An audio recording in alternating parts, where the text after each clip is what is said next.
Hello and welcome to ELT Under the Covers Teaching Methodology, where we break down some of the teaching methods in English language teaching. Today we are going to be looking at an ancient teaching method called grammar translation. But first, introductions. I'm Neil of Team Teacher. Hello everybody, it's Professor Rich. Grammar translation, Rich. Oh, What do you know? yeah. How do you feel about it? Have you used it? Have you seen it being used or So abused? let me give my thoughts about this. So first of all, I think that when anyone hears grammar translation, they're just going to instantly recoil back. And I think that the popular opinion is definitely going to be, oh, grammar translation, that's absolutely rubbish. And I think, to be fair, I think it is going to be pretty rubbish. It's a very old method. It's sort of the oldest of the kind of studied methods, right? It's like pre-1900s, really. Yeah. And it's a method that was intended for elite academics, basically, to learn other languages. It was really the only formalized method of that time. And, you know, it was taught in universities and prestigious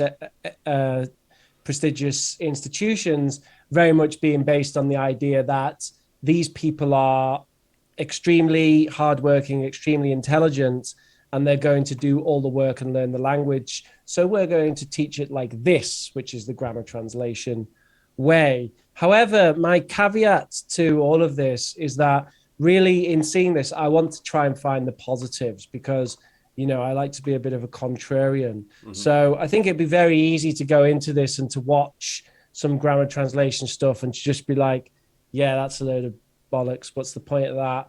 You know, grammar translation, ha, ha, ha. We've got our sophisticated communicative language learning here. We don't need no grammar translation, boy. But I would actually like to go into this and have a think about some of the positives involved, and at least to consider how has grammar translation positively contributed to language learning today, because I don't think we've done away with everything. And I think there are things, even in a communicative language classroom, that can be drawn from grammar translation methods. So that's what I would like to know. Okay. More about. I completely agree. And I think with that in mind, what we'll first do is kind of go a little bit deeper and watch together a introduction for the grammar translation method. Here we are in a Latin class. It's typical of classes all over the country. Why do so many of us study Latin? What can you get out of studying Latin? The grammar translation method is probably the oldest method for teaching a foreign language. It comes from the classical, aka traditional method of teaching ancient Greek and Latin. In grammar translation classes, students learn grammatical rules and then they apply those rules by translating sentences between the target language and the native language. The method has basically two goals: to enable students to read and translate literature in their source language, and to learn the language more as a subject than a means of communication. Caesar sanctae urbis Romae Augustus, novum legatum ad Germaniam mihi, senatorem publium quintilium varum. Verstehst du, was er sagt? Futuete. Eluiste porro nil tenent. Say, fella. Huh? This is the Latin class, isn't it? It originated from the practice of teaching Latin in the early 16th century. Students learned Latin for communication, but after the language died out, it was suddenly purely an academic discipline. When teachers started teaching other foreign languages in the 19th century, they used the same translation-based approach as they've been using for teaching Latin. Now, it's often criticized for its shortcomings in learning a language for communication. But it is still one of the most used methods all over the world in language teaching. So why is that? Are there some advantages to it? Let's not throw the baby out with the bathwater and take a deep dive into the grammar translation method. Yeah, so I mentioned in that how it's still one of the most widely used methods for teaching languages. And a lot of that, I think, can be applied to not just the classroom, but also the materials and these like online learning courses and like MOOCs and all that sort of thing. They're all kind of, this is your language, this is how it translates to English.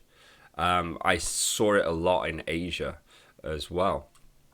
And I think it's solely because, and this is one of the major points of the grammar translation method, is the use of the mother tongue. It's there before the language that's been learnt, before English. So if all your books are in the mother tongue, the classroom is in the mother tongue with all the explanations and instructions. Now, I've kind of put a lot of that under the grammar translation method, and I think that's kind of what people think of as the grammar translation method. I believe there's a little bit more to the grammar translation method, because for me, they probably should be a little bit more separate. They should be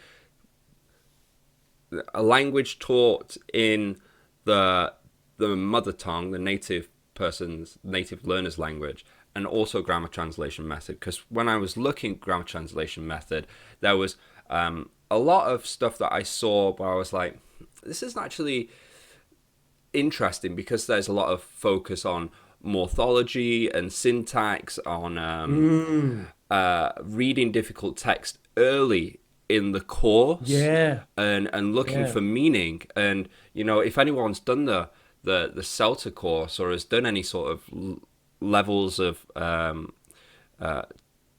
teacher training with language teaching, MFP, sorry.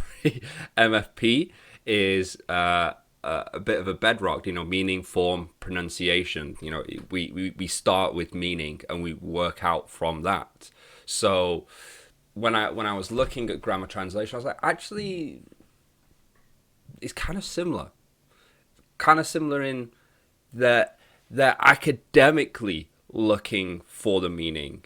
That especially with the ancient Greek and Latin, because they're going from ancient Greek to Latin, and then they translated it to German, and then it's going through German to English or other different languages and stuff like that. So they're always kind of going back to make sure that meaning is correct, and they're really studying the whole morphology, syntax, etymology, etc. But I don't know. I don't see that being applied in the classroom. And the example that we're going to look at today is more of an example of what I might refer to as lazy grammar translation. Right. Yeah, I think that is a very reasonable point. I think that there's the things you can take from the methodology, and then how the methodology is actually used in practice. And to be fair, this is something that we've seen in pretty much all of the methodologies that we've looked at. We've seen examples of lazy implementation in the classroom. I mean, maybe one of the positives about communicative language teaching is that when it's applied lazily, it still has some benefit, whereas it may well be that other methods are not as able to carry a benefit when they're applied in a lazy manner. I know for a fact that grammar translation is effective. Well, not least of all because it was the only method some time ago, and people did learn to be fluent in languages. However, there was a forum when I first started learning Spanish, and even before I became a language teacher, actually, I used to participate in a forum, and I think it was called something like How to Learn Any Language Forum or something like that. It was like a language learning forum. And it was a bit of a hub on the internet for like polyglots at universities. Like there were lots of people on there who'd like learn, 17 languages, 20 languages. And they, these were authenticated because there were people at like universities, professors and lecturers and PhD students and stuff like that. And they were all just talking about efficiency, like just how do you, and, I remember this one guy, and he was saying like the challenge at this stage for him was maintenance. It was like maintaining his level on all he knew so many languages that maintaining his level was just difficult. And he primarily employed two tactics.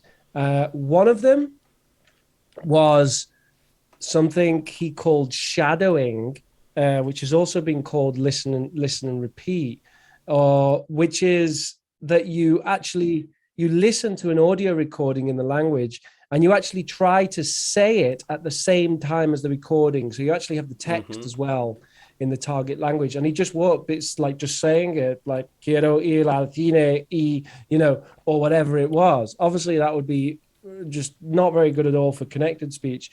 Theoretically, it might be if the audio recording is natural speech, but I think these things tended not to be. So he would do that, and that would be his listening and his pronunciation. And the other thing he would do would be direct grammar translation. So what he would have is he would have a book in the target language, and he would translate that to English. So he would just translate that. He would just take the book and just translate the book, and that was his maintenance. So he knew like 18 or 19 languages, and he basically swore down that was the most efficient use of his time for doing that.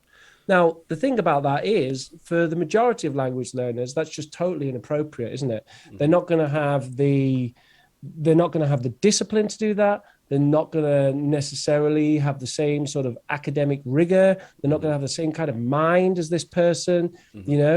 That's a very specific kind of person with a very specific kind of mind. And the majority of people, that's just not going to work. And that's why we always talk about engagement, because there isn't any engagement. The engagement for him is the academic intellectual challenge. But for most people, we need something else. And that's what communicative language teaching is really good at, isn't it? Providing these real situations, that motivation to want to get your ideas across, the information gap, and all these kind of things which nicely go into CLT. And we talked about that in the previous methodology video. So that's my thoughts on when grammar translation could be interesting or applied. And I agree with you that I think in the classroom we're going to see a bit of a mess. I actually want to add to that point as well, because one of the things with CLT is there is a lot of focus on communication. Now, it's always that balancing act between fluency and accuracy, and it's with just day-to-day communication, it's not that important that you're accurate, just as long as you kind of give you kind of give more communication. You speak a bit more, and then there's context, and people can kind of generally understand what you're trying to get at, especially if it's something simple, like you're just wanting to, grab a bag, or, ask someone to pass me the salt, or you're trying to buy something. You have to be more accurate when you start to try to convey your thoughts on your feelings or something like that. But even native speakers have problems with that. There's always problems with communication. Now, my point that I'm getting to is that with grammar translation, the focus is very much on the accuracy, that's why there's so many revisions of ancient texts, because we're going back, and we're going back with better understanding of the language that's evolved through academic study over time. And then we're going, remember that they said the deus ex morta or whatever in this context? Well, it actually, if you put it in this sequence of words, it actually means something that's a little above. It's not the same level, a little above. And I was like, well, okay, so in the past, a lot of this was to do with religion. So an ancient text, from Rome and all that sort of stuff that people wanted to do. I'm like, well, how does that really apply to today? Because it's religion has lost a lot of focus in its world, prominence, we'll say. So one thing that I came across was in science. So right now, a lot of very cutting edge science in AI, in the biomechanical realm, like CRISPR and that sort of thing, it's been done in China. Now, China, the scientists are releasing their papers in Chinese. So there are more and more students at big academic universities like MIT that are they don't want to, but they are having to study and learn Chinese in order to be able to understand the new science that's coming out in the world. And, they're not looking to, they are looking to probably speak Chinese so they can talk with the scientists, but it's more to do with the academic side. They need to really understand the papers. So this rigorous process of kind of like grammar translation, the meaning of the word, is going to be very pertinent, because as we know in science and experiments, if you get that one word off, especially if you're just editing some DNA or something like that, whoops, I thought I was creating a new kind of dog or something like that, and no, I've created a Crimea or whatever, a Wendigo. It's a dog banana hybrid that's going to take over the world. I really wish my Chinese was a bit better. Because we have this sort of thing when we do these direct translations of, you like, what are you talking about? Like, I know, for example, this is more of a funny example. In Chinese, the word for chicken, like either, I think maybe it's female, like a hen or a rooster, something to do with chicken, translates to basically prostitute or whore. I think it's regardless of gender. And imagine if you're doing that text and you're just like, hold on, this science experiment, that means that I need a chicken, and you kind of mistranslate that, and then you're suddenly experimenting on prostitutes. That's not what we want to be doing. I know it's a ludicrous example, but there might be something else out there that's a little bit more subtle that lends it, and you're like, oh no, it could completely change the whole experiment.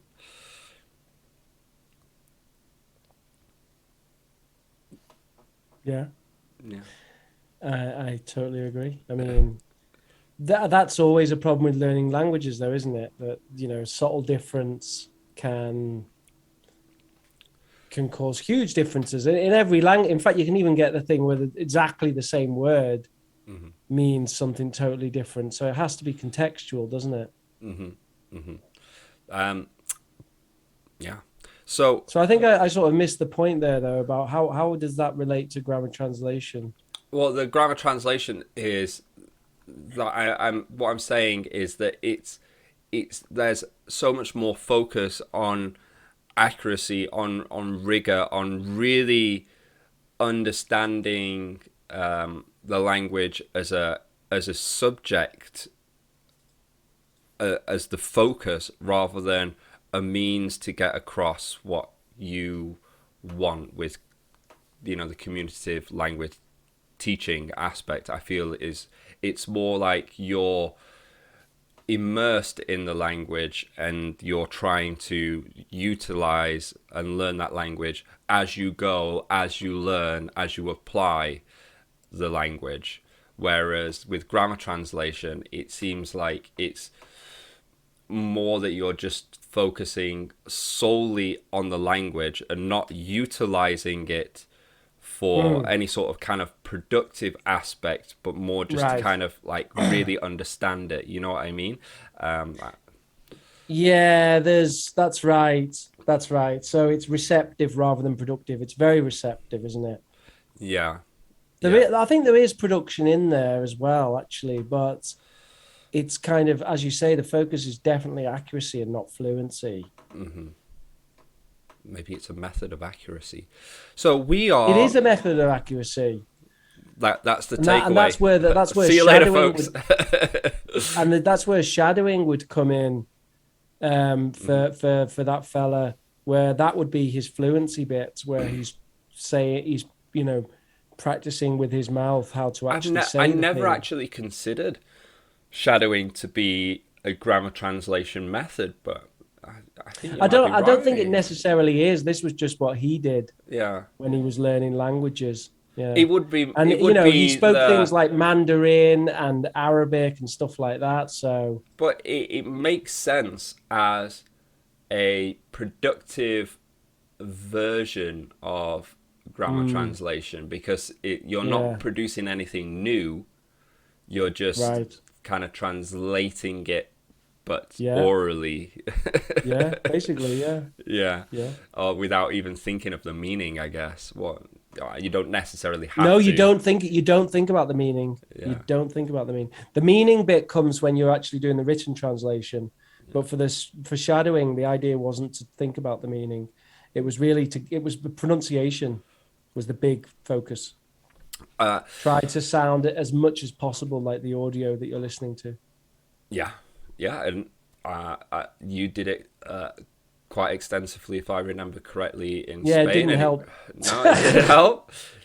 No, You got really good at audio- reciting the first couple of chapters of Harry Potter, if I remember correctly. El signore y la señora No, que vivían no en more, el número 4 no de more. Private Drive estaban orgullosos de decir que eran muy normales, afortunadamente. The Spanish What people was always it laugh about the that. clouds? You were always going on about the dark clouds are coming in the sky. I know, Something it's in bloody Asuelo awful. or something, I can't remember. Yeah. I spent a lot of time on that, and it wasn't useful for me at all. I can testify that it was a waste of time. Audiolingualism was good, though. But we're doing that another day, aren't we? We So- are, yeah, cat's out of the bag. So it's actually a good tangent, route into segue into our analysis. So I've got to give a little bit of background with this analysis. So the problem with grammar translation is that for us viewing, reacting, and analyzing, and as something for you as well, is unless it's all in the native language of whoever's teaching and of the classroom. So if you only speak English and you're trying to analyze something and it's not in English, it's going to be a little bit more difficult. So what we did was we both have a background in Spanish. Rich's Spanish is 10 times. As Vegeta would say, it's over 5,000 power level Rusty these days. compared to mine. Yeah, but if yours is rusty, mine's kind of like falling apart at the end of the garden. But it's something that we're kind of familiar with. So we chose a Spanish classroom that's grammar translation, and we also purposely chose a young learners as well, because the the idea being that the language is going to be graded not just for the students but also for us as well, to help us. And when we analyze this, we're going to just continue to analyze as usual, but it might not be the best example of grammar translation. I kind of feel like this one's probably going to be a bit of a lazy grammar translation method.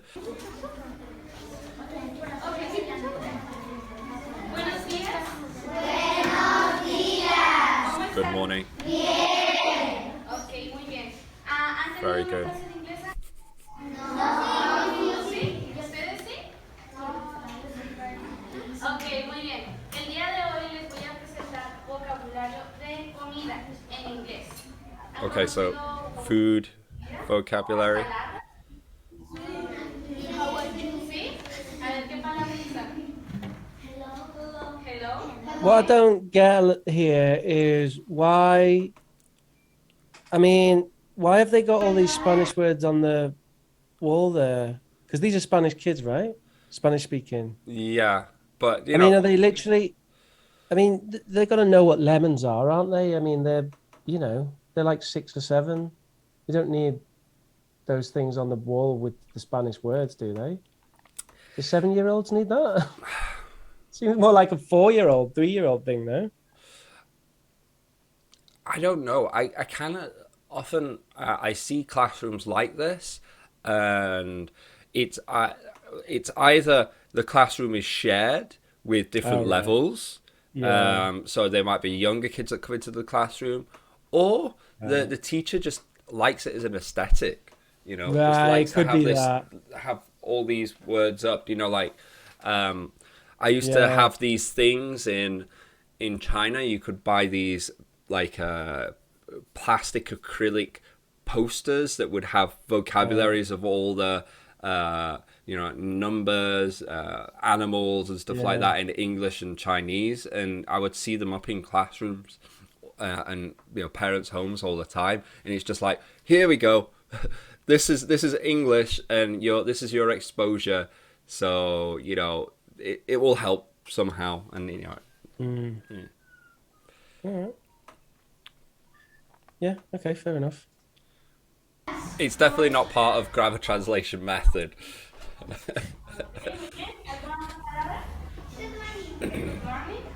muy bien. Bueno, les voy a presentar una canción y solamente la van a escuchar, ¿sí? Solamente quiero que la vean aquí en la tele y la escuchen, ¿sí? So they're listening to a song. Yeah. Okay. Flashcards. Food. Pizza. Pizza. French fries. French fries. Bread. Are they repeating? No. They're She just told them watching. to listen, right? Yeah, she just told them to listen. She said, "I'm going to show you a video. Or I'm going to show you a song." Salad. Cheese. Cheese. Some of them are now Yeah. repeating. Curry rice. I mean, the video is obviously intended for them to repeat, but she didn't tell them to. Oh, that's what I thought that was maybe part of it. Like she's showing them the word, letting him drink it in, and then doing it again to drill. Yeah, she might be. See ya. Big boy. Oh no, I didn't even get a laugh by the funny thing at the end. These kids hate that.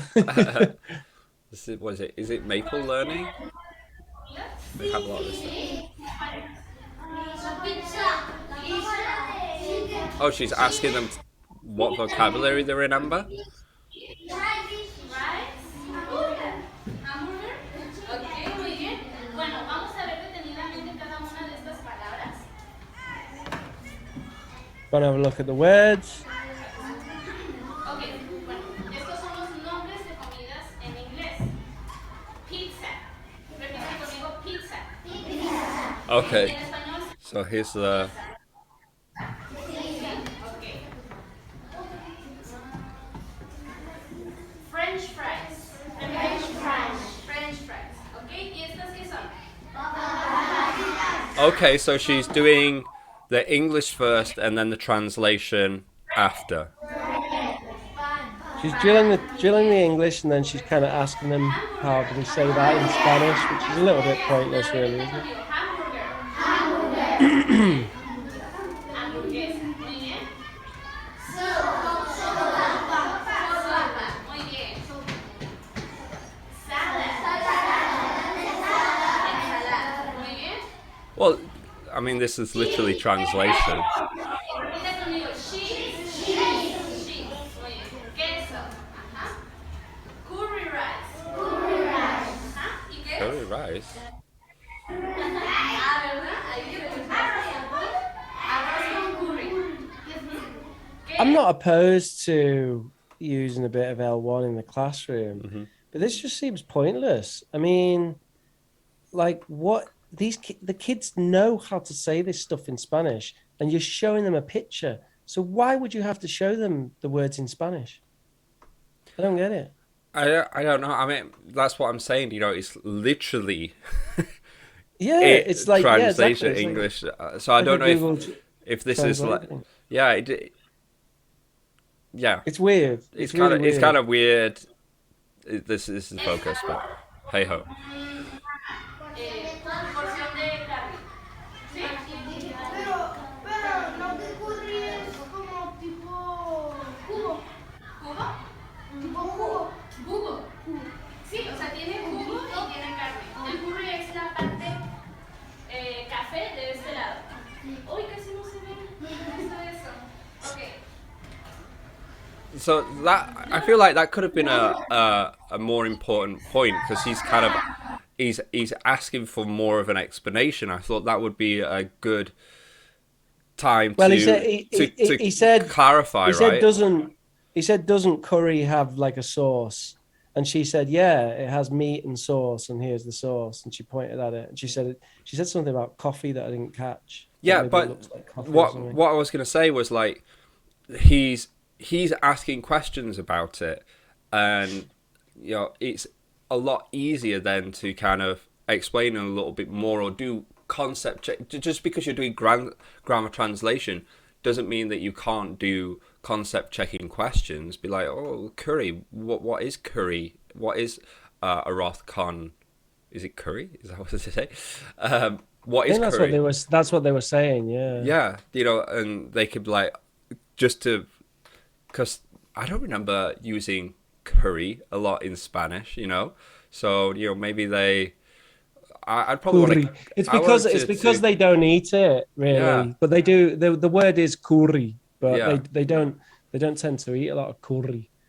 Yeah, I don't know. Let's see where she's going. I want to see where she's going. Son fideos. Es especialmente la parte. ¿Ha comido la sopa marucha? Wow. Y ven que tienen unos fideos, unos espaguetis. Oh, fideo. A mis amigas. It used to be very popular in Valencia. Muy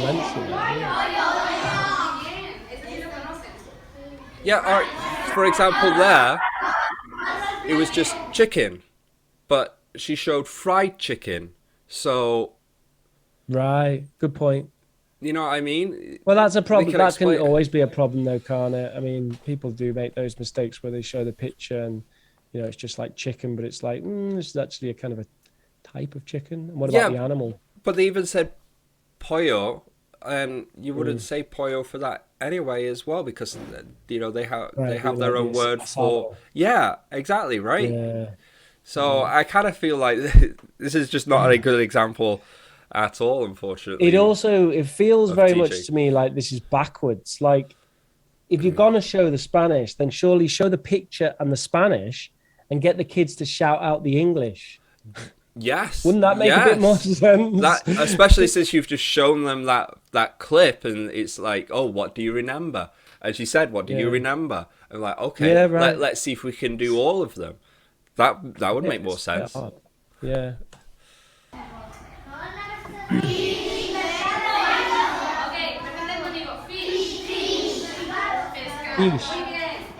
Fish. Ok, entonces creo que ya los conocen todos, ¿verdad? ¿Quieren Pescado. repetir el video? Sí, una vez más. Una vez más. Oh, no. One more Oh, we're looking, time. are Oh, we're doing this. Okay. The song. Maple leaf learning. Talking Ahora flashcards. sí van a repetir con el video, ¿ok? Pizza. Pizza. we? There you go, you were right. French fries. Right, let's get past that. You get the idea. It's a very loose description of a song. Let's go down here. Desks are being moved. Is she? Handouts are being prepared.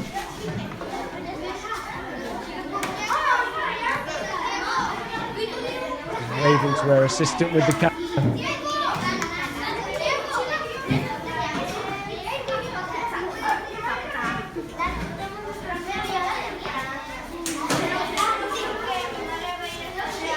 Oh, it's a new angle.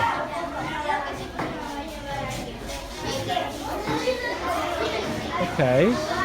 Okay, so she's got them into, looks like, pairs, small groups. Yeah, it looks like it. So they're going to do an activity together. I like that. Ok, ya vamos a empezar la actividad. She's got a teaching assistant. Pueden sentarse en She's got two. One with the camera. Unless he's a very awkward student, just in the corner. I don't think this is my class, but I don't want to exit.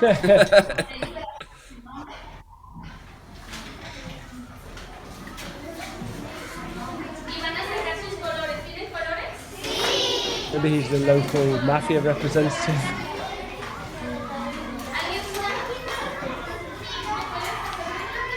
¿Alguien It's kind of funny how he's wearing sunglasses. That's true, yeah. I didn't notice that. I thought he just had dark, mysterious, romantic eyes. Okay, This is taking such a long time to set up. Lo que van a Okay. hacer es, van a escribir su nombre en donde dice la parte del nombre de las dos personas o Okay, tres put your personas. names at the top. No, nada más el nombre y apellidos, es todo. Luego Oh, no. van a escribir, ya que hayan puesto el nombre, van a escribir donde dice el nombre de la comida, Right. lo van a escribir en español, donde está la rayita, ¿sí ven la rayita al lado de los nombres? Exacto, van a poner el nombre en español y en la parte blanca van a dibujar la comida. Por ejemplo, pizza, en este caso no tiene rayita Okay. porque se dice igual en español, pero aquí van a dibujar una pizza.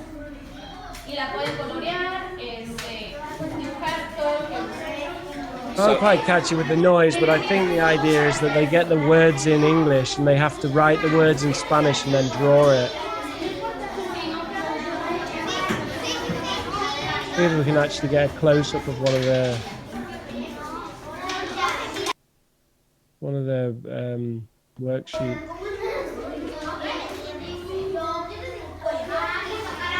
How long does this go on for? Half an hour. Oh, yeah.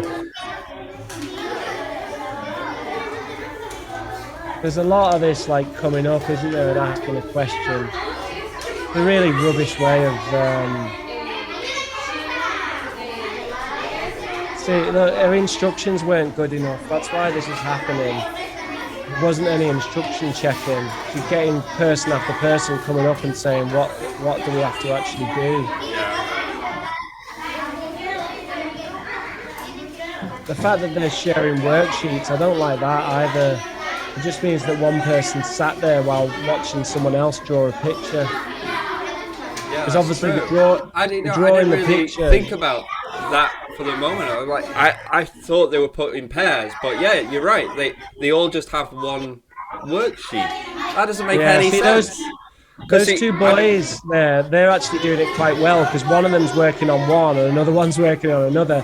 That actually does make sense. But then where you put these two peoples, I mean, with grammar translation, the idea is when you're doing kind of words, you have these word lists, right? That you can take home and you can study, refer back to.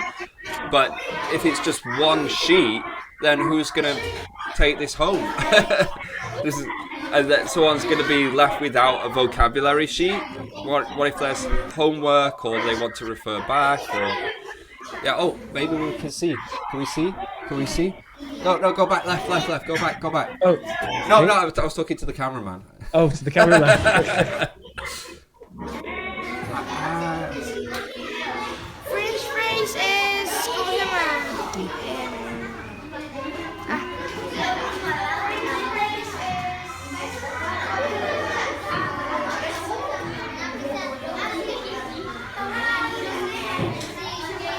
So they're writing down the Spanish, not My the English. my understanding was that they have the English on the sheet. They have to write the Spanish and then draw a picture of the food. So there is some comprehension going on. At least they have to understand the English word. But I mean, obviously, they'll just ask their mate if they don't know. Like, what French fry? What is that? You know, oh, it's patata frita. Okay, you know. So it's a bit of a waste of time. Right, where are we going? Where's it going to go? This is it just going to be this for ages? Yeah, the mafia representative in the corners making sure they all do their work. And bless them, these kids are so enthusiastic. They are actually, given that it's incredibly boring what they're doing.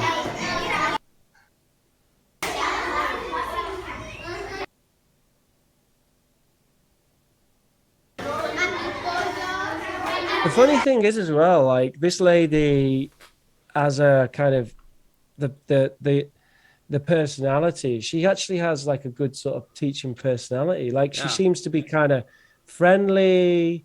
She's talking with the kids, you know, she's nice. There's not like there's no disciplinarianness about her. Like she was speaking to them like, okay, guys, now what you're going to do is this. Now what you're going to do is that, you know. Mm-hmm. It's actually quite nice. But like, what is this method? I mean, I actually thought at the start of the video that it was going to be an example of what not to do. But the fact that they're dragging this section on this long, I don't think it is that. I think it's really, this is the method that they're using here. And yeah, it's just extraordinary. As you've pointed out, it doesn't even really meet the requirements of grammar translation, but it certainly demonstrates the negative side of it. Mm-hmm. Well, maybe we should see how this gets tied up, at least towards the end. Yeah. What was that all about? Oh, they're checking? Yeah, I think so. They just sort of say, oh. I wonder if I can. Yeah, he's Can't quite see what's written. We can see that there's the pictures are on there, yeah. Oh, she's coming. Has she gone back to the screen? Yeah, let's spin on.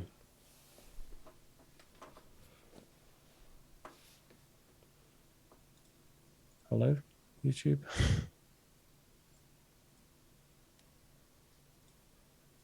Oh.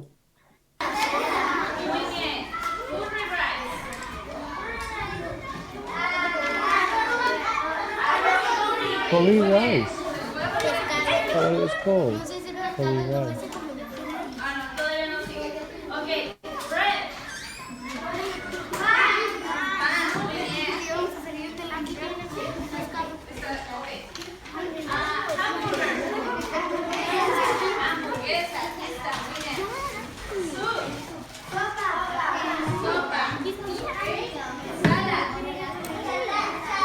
What is this? These kids can't wait to get out of here, can they? Some of them have got their This is coats on already. Yeah. Okay, I think this is probably all that we need to see. Yeah, so I think when people think about grammar translation method, they have a bad impression of it. That is what they're thinking of, right? They're thinking of, okay, here's some English words. What is it in your language? Oh, it's this in your language. What is it in? Okay, now I want you to repeat the English words a couple of times. Okay, now here's a worksheet, and this is all the English. Draw a picture of the thing, and then write the word in your language. There we go. Oh, and let's just check that at the end. Repeat the English words a couple more times. I think it's arguable that the kids didn't actually learn anything. And I'm almost certain they'll completely forget everything. Yeah. The little recap at the end where she's just like, oh, what was fish again? Or, you know, oh, what was, yes, that's what she said. She said the English word, like, what was that? What's curry rice? Oh, yeah, it's that in Spanish. So she'd be asking them what it is. And then you tell me in Spanish the name of it at the end. I feel like she probably could have done that at the start of the class. Probably could have just showed them that video and then done that. And that was like her, you know, that was her lesson objectives achieved moment of, you know, oh, how do you say fish again? Or what is fish again in Spanish? Oh, yeah, it's, you know. Yeah, I think they could have done that just immediately right after the video. The drawing arguably adds some element of personalization, but the actual transmission of the language was so poor that nothing's going to stick at all. I don't like the video, really, to be honest with you. It was just a substitution for flashcards. I understand why people use them, but I don't like flashcards either, to be honest. Yeah, I mean, I understand why people use them, but I don't think it's a very good way of, it's kind of presenting items devoid of context, isn't it? Here, and it can have problems, as you said, where we've got the chicken and it's actually fried chicken and things like that. That's why you need context. So all in all, for me, it was a total waste of time. That. So that video was disappointing. I think an example of why everyone hates on grammar translation. We've got another clip that hopefully kind of shows a little bit more of a positive light of how grammar translation can be used. Let's read a little paragraph. This paragraph talk about Bob's weekly routine. Este párrafo habla de la rutina semanal de Bob. So, ustedes tienen que leerlo. Por favor, léanlo y me avisan cuando termine, ¿ok? Okay. All right, that's very good. That's very good. I like that. She just gave him an instruction to read it, and she said, let me know when you're finished. Now, I think what she should have done is said, okay, I'm going to give you 3 minutes to read that. Okay, so just read it to yourself, 3 minutes, and then put a timer up. I think would be a good way of doing it, because now we've got this kind of ambiguous when we're gonna move on kind of question in people's heads, right? Mm-hmm. It's always good to give people a time limit. Mm-hmm. But I don't think there's anything wrong with this. Showing a text on the screen, asking students to read it, I do it. Although she is using L1 Did you finish, as the guys? language of... See, now she's in this situation where she has to say, did you finish, guys? It would have been much better to give them a time limit, I think, because especially with 3 people, they're going to finish at different rates. Mm-hmm. So, you know, and if one of them says, I'm finished, the other one's like, oh, I'm a slow reader, oh God. Should I just say that I'm finished so I don't get pulled up? That's true. Yes, teacher. Yes. Yes. Yes. Noe, did you finish? Teacher. Okay. Here have yeah, it's just, overloading them, and also the animation's just ridiculous. So I can see where this is going, and I think it looks good, but like just give them one. Why have you given them all 4? You're confusing people. Give them that one and show them what they're going to do. Mm-hmm. Just give them one without the effect. 6 sentences. I'm gonna read these sentences. Just say it in Spanish. After that, you're gonna translate these sentences. Yeah, it's kind of funny, isn't it? She's actually giving the instructions in English now. She couldn't do that before. But she Spanish for me, okay? Okay. Eventually, Tenemos 6 oraciones. Okay. Voy a leerlas y luego ustedes la traducen en español, ¿ya? Gosh, she always seemed annoyed when she said it in Spanish. Then, oh, look, what you're going to do is this, all right? Necesitan su diccionario de inglés. ¿Sí tienen su diccionario? Yes, teacher. Okay. Oh, they're so enthusiastic. The first say, Bob lived in a small flat in London. La segunda, she's actually diving into her little book as well. Why don't they just let them use the computer? Why do they have to use a book? You just throw it into Google, couldn't you? Like, what's the purpose of teaching them this skill of referencing the book? I could understand like 30 years ago doing that, because you want kids to be good at doing that 30 years ago, but now it's completely useless, isn't it? Yeah, you don't need to use the book. Wakes up and has a shower. He usually has a typical English breakfast with eggs and bacon. Let's get to the He bit works where they're in actually an office in the answers. center of London. His seat flat es piso o departamento como lo conocemos aquí. La segunda, he wakes up and has a shower. Él se despierta y se baña. Listo, muy bien, Haley, thank you. So they've had some time to translate this then? Yeah, so I've just skipped forward a few minutes, and they're actually coming to the answers now. So they've got the sentences in English and they're translating it to Spanish. Right, okay. So the activity before, they were just going through, they were using their book to reference and then translate. That's what they were doing. Right. Yeah. I just wanted to clarify. Okay. Say, the third, say, he usually has a typical English breakfast with eggs and bacon. Ok, él usualmente tiene un típico desayuno inglés con huevos y tocino. Bien, muy bien. Very good. Nice. See, that's this is one of the problems, isn't it, with grammar translations? It really encourages that kind of word for word style thing. And I think if I was going to do grammar translation, I would immediately want to get away from that, first of all. And I'd want to say, we're doing it in terms of phrases.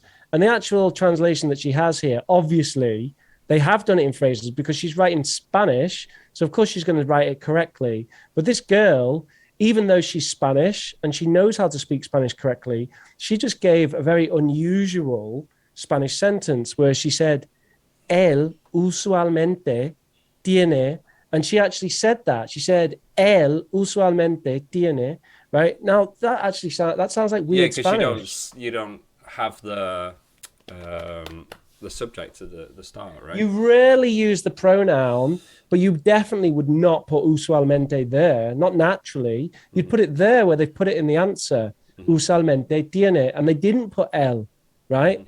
And the thing is, the teacher has just said, okay, and not said anything about that. Whereas I'd be making a point about it. I'd be like, oh, dear me, Haley, who's been translating word for word? What did we learn in lesson 1 of grammar translation method? Because this is a thing, translation, and I make this deal actually to my students as well.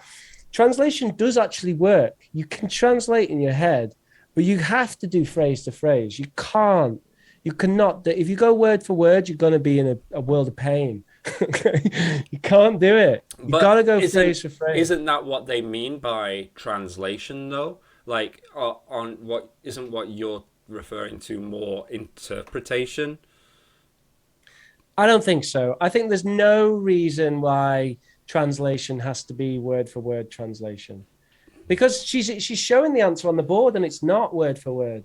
What I would like to see would be to actually go through that process of translation and then go, okay, now does this translation into Spanish seem right for you, and kind of get them to go, no, like as you point out, no, this is a bit weird. I wouldn't normally say it like this. It'd be like, so that would be great. That would be an inductive point where they can kind of go, oh, when we're translating, languages don't work like that.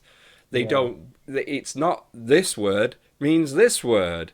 There's no, and especially when it comes to phrases, and I think that's one of the big points when I was looking at grammar translation, was that they have to do this rigorous study to then keep going over the translation to actually get the meaning correct in their language. That's why you have to study it so in depth, because of this problem that it's not, there's there's often no direct translations, especially when you go into phrases. So I'd like to have seen a class where they have that as part of the process. But Brilliant. All right. Yeah, I agree. And the last one, he works in an office in the center of London. Él trabaja en una oficina en el centro de London. Muy bien. Thank you, Noelia. Muchas gracias. Ariana, did you finish? Yes. Okay. He sits in front of the computer all day and writes email. ¿Qué quiere decir esta oración en español? Él se sienta enfrente de la computadora todo el día y escribe emails. Muy bien. Can we see what they're doing next? Ajá. Muy bien. Well, I just there was an interesting point there. That when there was an interesting thing where this lady read this and she said una oficina en el centro de London, she said. And I thought there's that you could have an interesting discussion there, but maybe I'm just trying to make too much of this method. I think the way that you're thinking would be the way of someone that's approaching this academically would do. So you would probably say you were a lecturer at university and you're going through some ancient text or something like that, and you're translating it together with your students. These would be points where these would be discussion points during the course of the class where you can go, hey, so did you notice this? Well, this part is actually, it's not so clear, and blah, blah, blah. And that's where you go into detail, and that's where you add the more academia side to it. And that's kind of what I think would make the actual subject more interesting, these little side tangents that you could go on. Yeah. And also thinking of it maybe a bit too much like a CLT teacher, having discussions about things. Tenemos algunos verbos. So I need to find the meaning in the English dictionary, okay? No, really? Come on, they've just done that. They can tell you that. Come on, they don't need to check this. Really? I don't think they need to check this. I don't think these kids have like such a low level of English. No. Necesito que encuentren el significado de estos verbos en su diccionario de inglés. Are they going to do the infinitive, or are they doing conjugations as well? I believe they're doing the infinitive. They're just doing a word for word translation, right, which is not a great activity. But okay, let's say that you're just checking the meaning of the words in a quick way by saying, what's the meaning of that in Spanish? Yeah, okay, it can be done.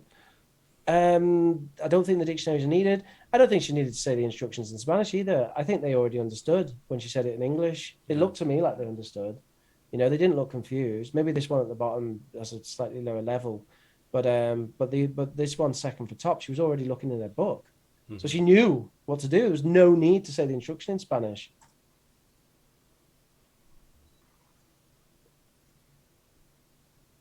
Oh, and in fact, it looks like she doesn't actually give them time to do what she just said anyway, and she's just going to go straight into it, which is obviously what she can do. Okay, Ariana, ¿encontraste el significado de live? Yes.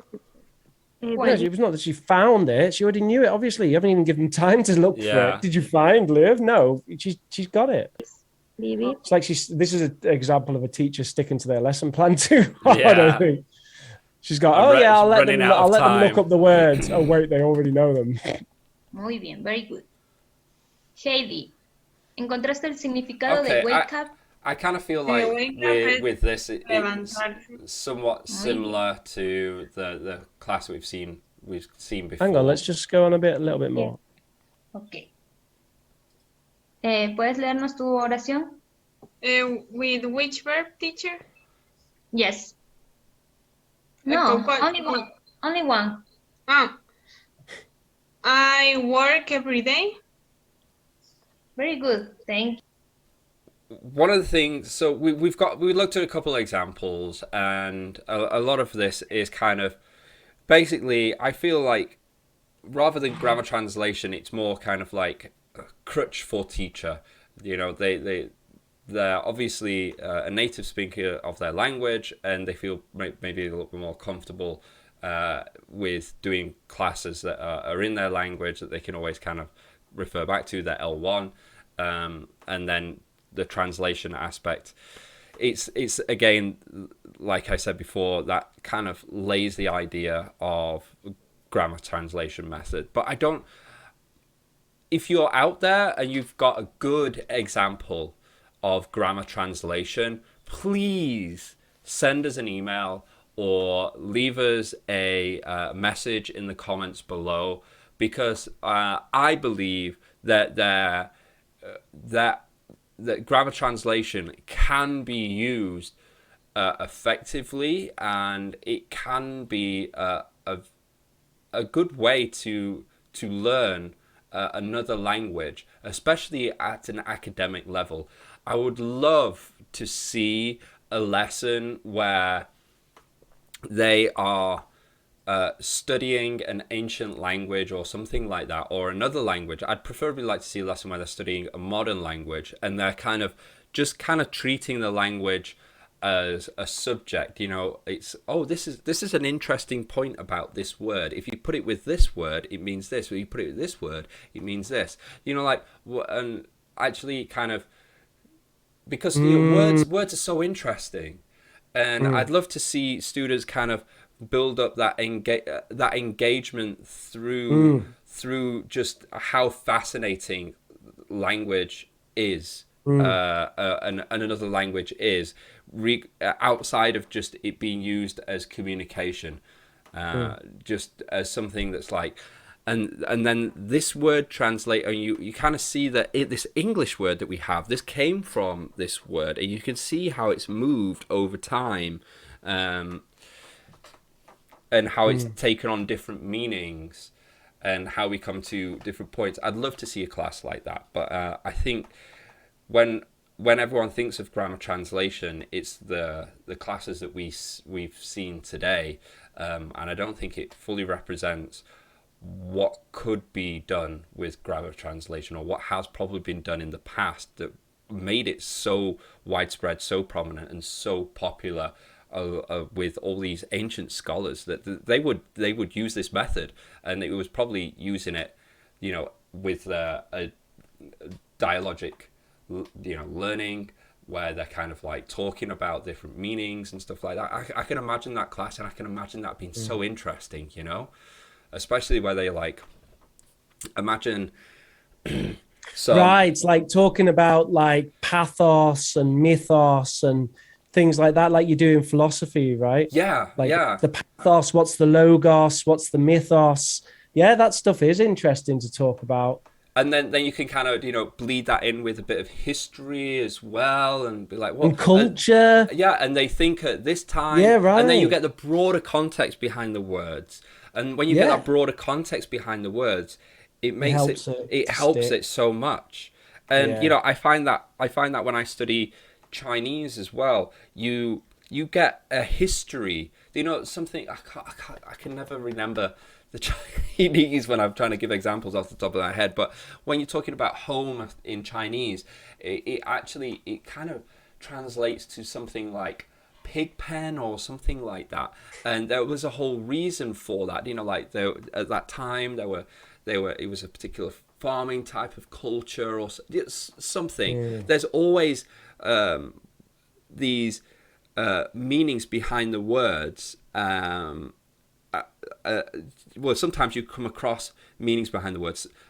Sometimes it's just obvious, like volcano, and translated in Chinese is fire mountain or something like that. It's really obvious. But then you come across these ones where you're like, so this character is a combination of different words, but why did they use this combination?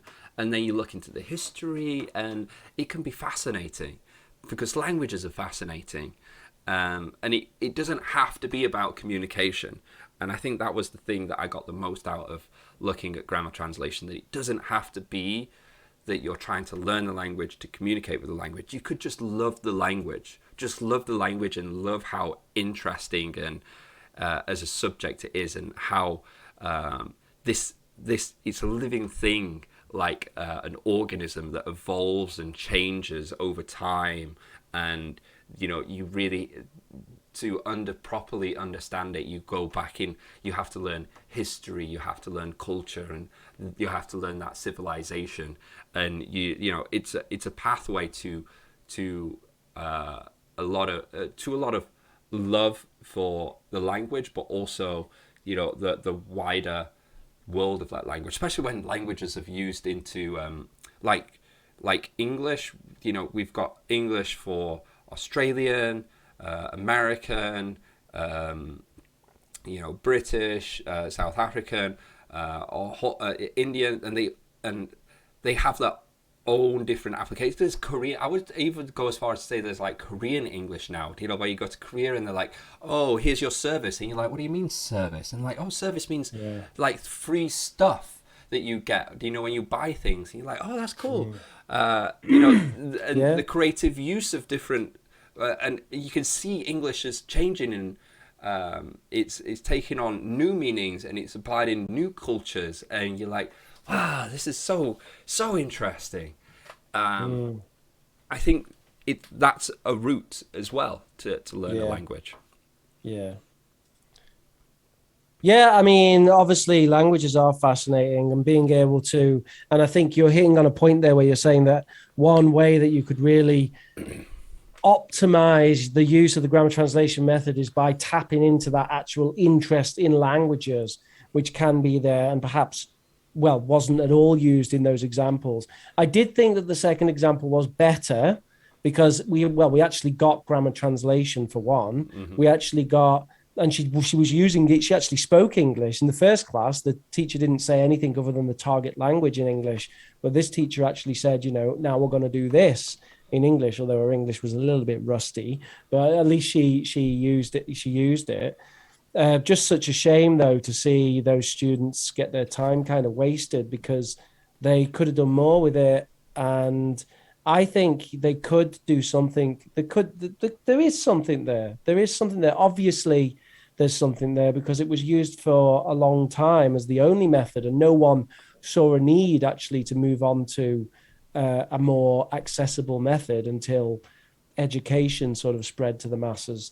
So there's obviously things there to take from it, and tapping into interest would definitely be a way of doing it, as well as the other kind of elements of modern language teaching which I was speaking about, of, challenging stronger students and, not using L1 unless it's necessary. Even with grammar translation, you don't need to just use L1 just for the fun of it. Mm-hmm. If you give the instructions in L2 and the students understand, why do you need to then say L1? And I'm not saying don't. I understand with grammar translation that the method is that in the classroom you tend to use L1 to explain things, mm-hmm. but you don't need to. If the students understand the L2, you don't. You only use it. It's a crutch that you can rely on, and fair enough. If people really want to be able to do that, then all right. As we know, as CLT teachers, it is not necessary. You can teach any level and any age without any of L1. You can just use entirely the target language. However, if you are using L1, well, at least just think about whether it's necessary to be used or not. That's true. Okay, well, we'd love to hear your thoughts on grammar translation method.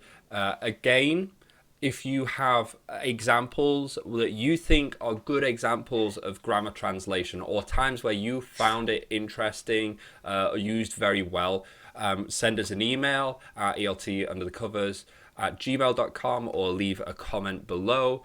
We'd love to hear that. Other than that, goodbye. Like, subscribe, share on social media. If you're looking for more information from myself, you can go to teamteacherchina.com.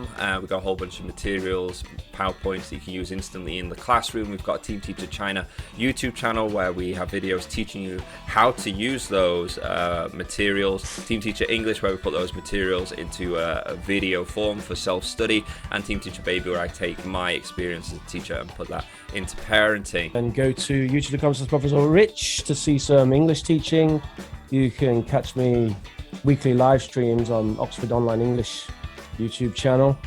Oh, and also you can do a YouTube search for POG Space UK, and you would get my alpha version of my new gaming channel, which actually just have some trial content on there at the moment. You can email us here at eltunderthecovers@gmail.com if you have anything you'd like to contribute to the show. Smash that like button, share and subscribe.